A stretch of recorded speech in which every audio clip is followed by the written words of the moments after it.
আমাদের মানবিক মুখ্যমন্ত্রী যিনি যে প্রকল্পগুলো নিয়েছে, আমাদের এমন কোনো পশ্চিম বাংলার বাড়ি নেই তার একটা প্রকল্পও ছোঁয়া পায়নি। লক্ষ্মীর ভান্ডারের মতো একটা ঐতিহাসিক প্রকল্প, মায়েদের হাতে প্রতি মাসে 1000 থেকে 1200 টাকা আপনারা লক্ষ্য করেছেন। স্বাস্থ্য সাথী কার্ডের মধ্য দিয়ে তারা হচ্ছে চিকিৎসার ব্যাপক সুযোগ সুবিধা আমাদের মাননীয় মুখ্যমন্ত্রী করে দিয়েছেন। আপনারা জানেন শুধুমাত্র স্বাস্থ্য সাথী, শুধুমাত্র লক্ষ্মীর ভান্ডার নয়, আজকে বিদ্যালয়ের ছাত্র ছাত্রীরা তারা যাতে মিড ডে মিলটা ভালো করে খেতে পারে তার জন্য স্পেশাল মেনুর ব্যবস্থা করেছেন।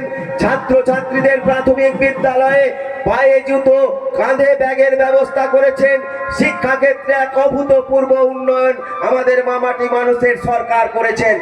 আমাদের রাজ্যে অনেকগুলি বিশ্ববিদ্যালয় প্রতিষ্ঠিত হয়েছে। আমাদের রাজ্যের পরিকাঠামো উন্নয়ন ঘটেছে। আমাদের রাজ্যের সারা রাজ্যে পশ্চিমবঙ্গে একটা গণতান্ত্রিক বাতাবরণ তৈরি হয়েছে।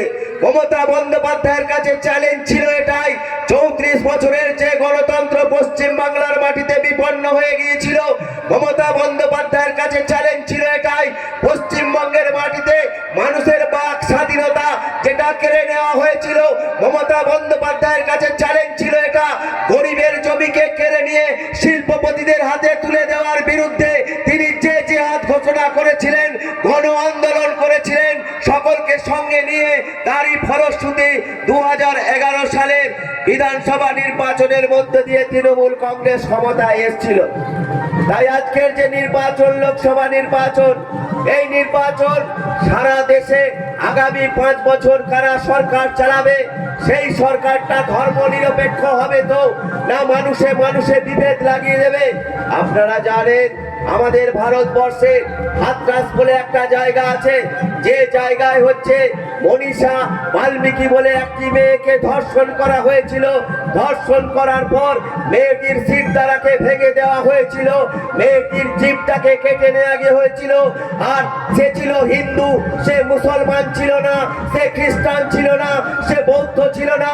যে নরেন্দ্র মোদী সরকার হিন্দু রাষ্ট্র প্রতিষ্ঠার কথা বলে, যে নরেন্দ্র মোদী সরকার ভারতবর্ষের মানুষকে হিন্দুত্বের বিষ পান করিয়ে দিয়ে মানুষে মানুষে বিভেদ তৈরি করে দিয়ে মানুষের মৌলিক সমস্যাগুলোকে ভুলিয়ে দিয়ে মানুষকে বিপথে পরিচালিত করার চেষ্টা করে, এই সরকারকে এবারের নির্বাচনে পরাজিত করতে হবে। আপনাদেরকে ভাবতে হবে, এই নরেন্দ্র মোদী একদিন গুজরাটের মুখ্যমন্ত্রী ছিলেন। মুখ্যমন্ত্রী থাকাকালীন গুজরাটে সাম্প্রদায়িক দাঙ্গা লাগিয়ে দিয়ে আপনারা জানেন গর্ভবতী মহিলার পেটে ত্রিশূল ঢুকিয়ে দিয়ে জয় শ্রীরামের ধ্বনি এই গুজরাটে হিন্দুত্ববাদীরা দিয়েছিল। আপনারা জানেন সার্চ লাইট চালিয়ে লাউড স্পিকারে মাইক বাজিয়ে আদিবাসী মহিলাদেরকে ধর্ষণ করেছিল এই গুজরাটে বিজেপি। সারা দেশের মধ্যে একটা ধর্মীয় উন্মাদনা তৈরি করার চেষ্টা করছে। আর পশ্চিমবঙ্গের মাননীয় মুখ্যমন্ত্রী মমতা বন্দ্যোপাধ্যায় সারা ভারতবর্ষের মধ্যে চোখে চোখ রেখে লড়াই করার ক্ষমতা রাখেন। তাই পশ্চিমবঙ্গকে যেন তেন পুকারেন, রাজনৈতিক ভাবে অর্থনৈতিক ভাবে পশ্চিমবঙ্গের মেরুদণ্ডটাকে এরা ভেঙে দেওয়ার চেষ্টা করছে। আপনারা মণিপুরের ঘটনা জানেন, মণিপুরের আদিবাসী মেয়েদেরকে নগ্ন অবস্থায় রাস্তায় হাঁটা করিয়েছিল। এই সরকার বেআপ্রু হয়ে গেছে সারা দেশে। ভারতবর্ষে আপনারা লক্ষ্য করেছেন, যে নিজেকে চৌকিদার বলতো, যে নিজেকে বলতো না খাউঙ্গা না খানে দুঙ্গা, সে বড় বড় শিল্পপতি বিজয় মালিয়া থেকে শুরু করে মেহুল চস্কি থেকে শুরু করে সবাইকে হচ্ছে বিদেশে পার করে দিয়েছেন, ধরে আনতে পারেননি। আপনারা শুনে আশ্চর্য হবেন, যতীন মেহতা বলে একটি ভদ্রলোক 32,000 কোটি টাকা নিয়ে হিরে ব্যবসায়ী বিদেশে পালিয়ে গেছে। যত কেলেঙ্কারি হয়েছে এই নরেন্দ্র মোদীর সময়ে, এরা মানুষকে ভাবাবেগের মধ্য দিয়ে ভারতবর্ষটাকে সারা পৃথিবীর কাছে মাথা হেট করে দিচ্ছে। আমরা জানি আমাদের দেশের বিশ্বকবি রবীন্দ্রনাথ ঠাকুর বলেছিলেন, হেদায় আর্য হেদায় অনার্য, হেদায় দ্রাবিড় চীন, সখন্দল মুঘল পাঠান, একতে হলো লীন। আজকে ভারতবর্ষের বুকে রাষ্ট্রায়ত্ত সম্পত্তিগুলোর সমস্ত বিলগ্নীকরণ করা হচ্ছে। আপনি যদি আজকে ট্রেনের একটা রিজার্ভেশন ভাড়া কাটতে যান, দেখতে পাবেন 2014 আগে যে ভাড়া ছিল 50 টাকা, আজকে সে তার মূল্য দাঁড়িয়েছে প্রায় 500 টাকা। অর্থাৎ শুধু রেল নয়, রেল থেকে শুরু করে সমস্ত জিনিসের কিন্তু হু হু করে দাম বৃদ্ধি ঘটেছে, এবং হু হু করে দাম বৃদ্ধি ঘটার ফলে সমস্যায় পড়েছে ভারতবর্ষের মধ্যবিত্ত সম্প্রদায়, ভারতবর্ষের নিম্নবিত্ত সম্প্রদায়, অন্তর্দয় সম্প্রদায়। করোনা চলাকালীন পরিস্থিতিতে সাধারণ মানুষের কাছে যখন মিনিমাম খাবারের ব্যবস্থা নেই, আজকে ভারতবর্ষের বুকে প্লাস 20 কোটির অধিক মানুষ না খেয়ে কিন্তু রাত্রে ঘুমাতে যায়। এর ভাবনা কিন্তু মাননীয় নরেন্দ্র মোদী মশাই কোনোদিন ভাবেন না। 2014 সালের পর আজকে 2024, সারা বিশ্বের বিভিন্ন তালিকার নিরিখে যদি আপনি দেখেন, ফ্রিডম অফ স্পিচ, স্বাধীন ভারতবর্ষের স্বাধীনভাবে কথা বলার ক্ষমতা কেড়ে নেওয়া হয়েছে।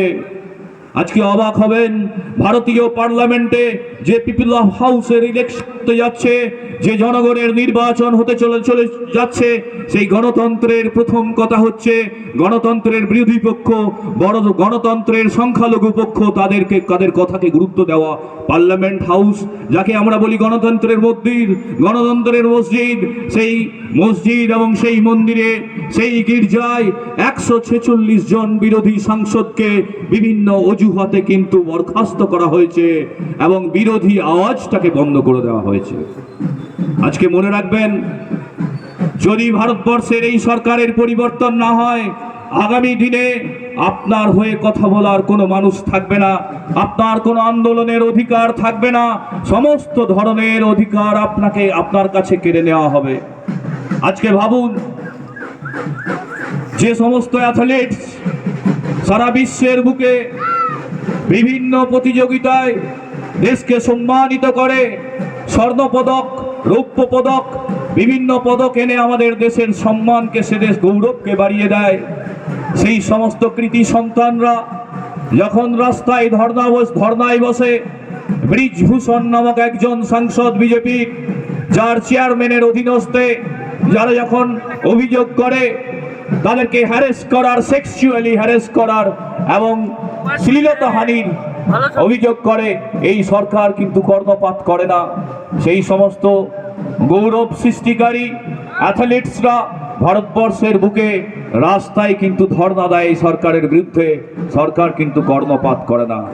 এটা মনে রাখবেন, আজকে স্বৈরাচারী শক্তি যদি আপনার বাড়িতে কোনোদিন প্রবেশ করে, আপনার পরিবারের মধ্যে স্বৈরাচারীর হাত যদি প্রবেশ করে, আপনার গ্রামের মধ্যে, আপনার পাড়ার মধ্যে স্বৈরাচারীর হাত যদি প্রবেশ করে, মনে রাখবেন সেই দিন আপনার হয়ে কথা বলার কেউ থাকবে না। অতএব আজকে কিন্তু এই প্রান্তিক মানুষ, গ্রাম বাংলার প্রান্তিক মানুষ, সারা ভারতবর্ষের সাধারণ মধ্যবিত্ত মানুষ, সেই মধ্যবিত্ত মানুষের হয়ে কিন্তু কর্পোরেটের দালাল মিডিয়াও আপনার হয়ে কথা বলবে না। অতএব আগামী যে নির্বাচন, সেই নির্বাচন খুব গুরুত্বপূর্ণ নির্বাচন, যে নির্বাচন ভারতবর্ষের গণতন্ত্রকে টিকিয়ে রাখবে, ভারতবর্ষের গণতান্ত্রিক কাঠামোকে টিকিয়ে রাখবে, ভারতবর্ষের পবিত্র আত্মা, এই পবিত্র মাটির যে পবিত্র আত্মা, যে পবিত্র মাটির জয়গান করেছিলেন আজ থেকে 132 বছর আগে স্বামী বিবেকানন্দ শিকাগো শহরে, সেই পবিত্র মাটিকে যদি বাঁচিয়ে রাখতে হয়, তাহলে এই গণতন্ত্রকে বাঁচিয়ে রাখতে হবে, গণতান্ত্রিক কাঠামোগুলোকে ঠিক রাখতে হবে।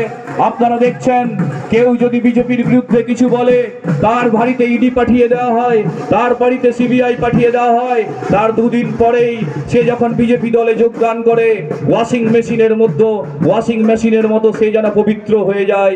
এই বিজেপি নামক ওয়াশিং মেশিন থেকে কিন্তু আপনাকে সাবধান থাকতে হবে। হোয়াটসঅ্যাপের মাধ্যমে বা বিভিন্ন ইলেকট্রনিক মিডিয়া, সোশ্যাল মিডিয়ার মাধ্যমে আপনার চোখে যেটা দেখানো হচ্ছে সেটা সত্য নয়, সেই সত্যকে বিশ্লেষণ করার যোগ্যতা রাখুন। আপনি মনে রাখবেন, কিছুদিন 2019-এর আগে 370 দিয়ে অনেক বাড়াবাড়ি কথা বলেছিল। 370 দিয়ে যে কাশ্মীরে জমি, 370 ধারাটা কি? 370-এর দুটি ধারা, এ এবং বি, যে উপধারায় যে কাশ্মীরের যারা জমি কেনার অধিকার ছিল না, যেমন কাশ্মীরিরাই জমি কিনবে, সেই ধারাটা তোলা হয়েছে। তার বদলে কি দেওয়া হয়েছে জানেন?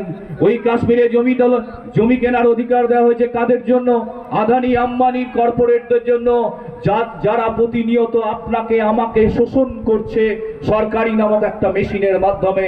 এবং তারা সেখানে কিছুদিন আগে একজন সমাজসেবী ফুং ওয়াংসু যে ভারতীয় জওয়ানদের জন্য ছাউনি বানিয়ে সারা বিশ্ববাসীকে তাক লাগিয়েছিল, সে কিন্তু প্রায় 20 দিন অনশন করেছিল এই সরকারের বিরুদ্ধে, যে লাদাখ অঞ্চলে খনিজ সম্পদ অবাধভাবে আদানি গোষ্ঠীকে দেওয়ার জন্য সেখানে পরিবেশ প্রতিনিয়ত দূষিত হচ্ছে।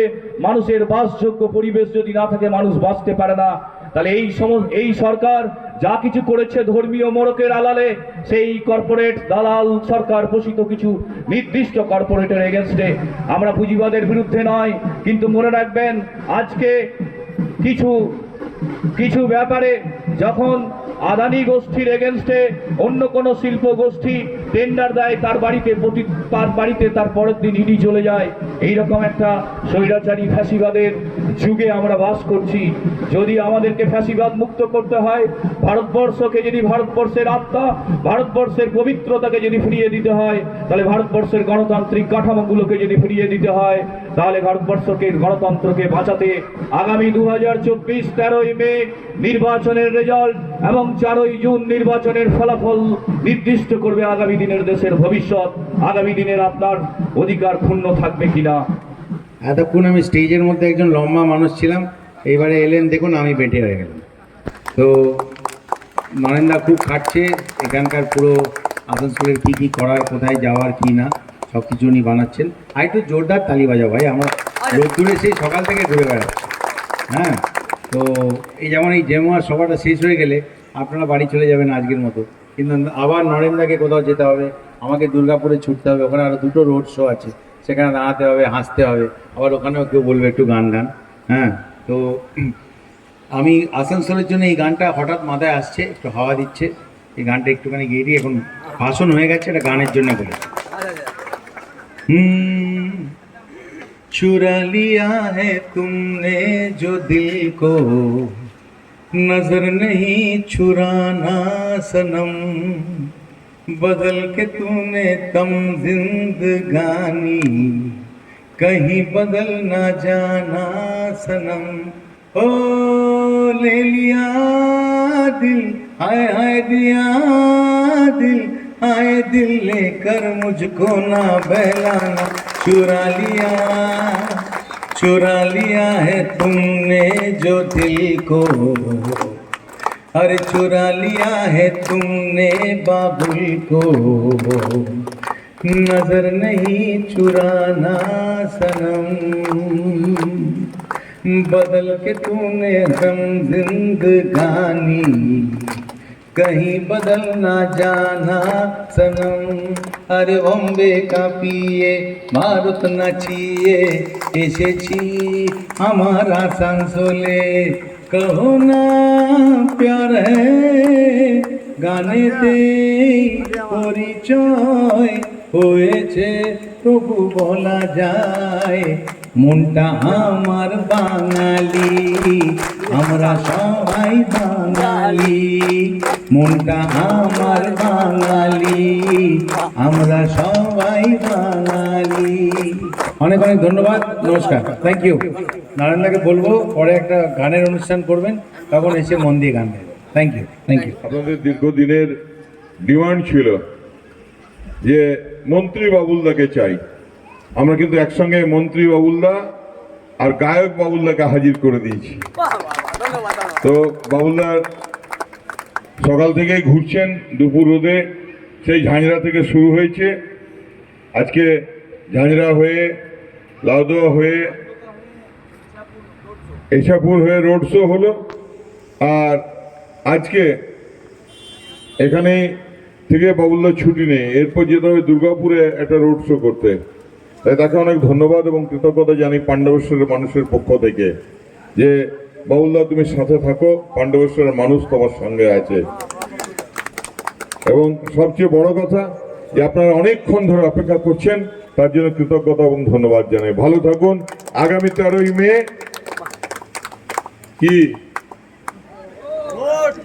কাকে ভোট দেবেন? কত নম্বর বোতাম টিপে?